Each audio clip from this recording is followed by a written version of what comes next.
ജാതി പറഞ്ഞ് അപമാനിക്കപ്പെട്ട ഡെന്റൽ വിദ്യാർത്ഥി നിതിൻ രാജിന്റെ ആത്മഹത്യ സാക്ഷരതാ കേരളത്തെ വീണ്ടും ഭ്രാന്താലയത്തിലേക്ക് തള്ളപ്പെടുന്നതിന് തുല്യമായ സംഭവമായി പോയെന്ന് ശിവഗിരി മഠം പ്രസിഡന്റ് സ്വാമി സച്ചിദാനന്ദ വാർത്താസമ്മേളനത്തിൽ പറഞ്ഞു. ദളിത് പിന്നോക്ക വിഭാഗങ്ങളോട് ജാതിഭേദം പുലർത്തി അവരെ അപമാനിക്കുന്ന സ്ഥിതിവിശേഷം അടിക്കടി ഉണ്ടാകുന്നതായും കുറ്റക്കാരെ കണ്ടെത്തി ജയിലടയ്ക്കാൻ നടപടി സ്വീകരിക്കണമെന്നും സ്വാമി ആവശ്യപ്പെട്ടു.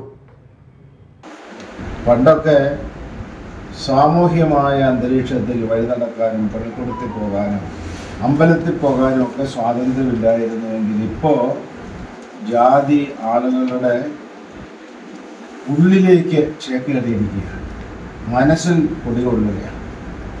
അത് മനസ്സിൽ വെച്ചുകൊണ്ട് അധസ്ഥിത പിന്നോക്ക പട്ടികജാതി പട്ടികവർഗ ദളിത് വിഭാഗങ്ങളെ ഇന്നും ചവിട്ടി താഴ്ത്തുന്ന ഒരു ദുസ്ഥിതിയാണ് നമ്മുടെ കേരളത്തിൽ.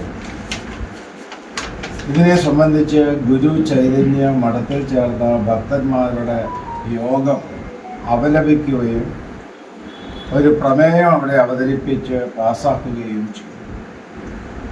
തെറ്റ് ചെയ്തവരെ കഠിനമായി ശിക്ഷിക്കണമെന്നും അതിന്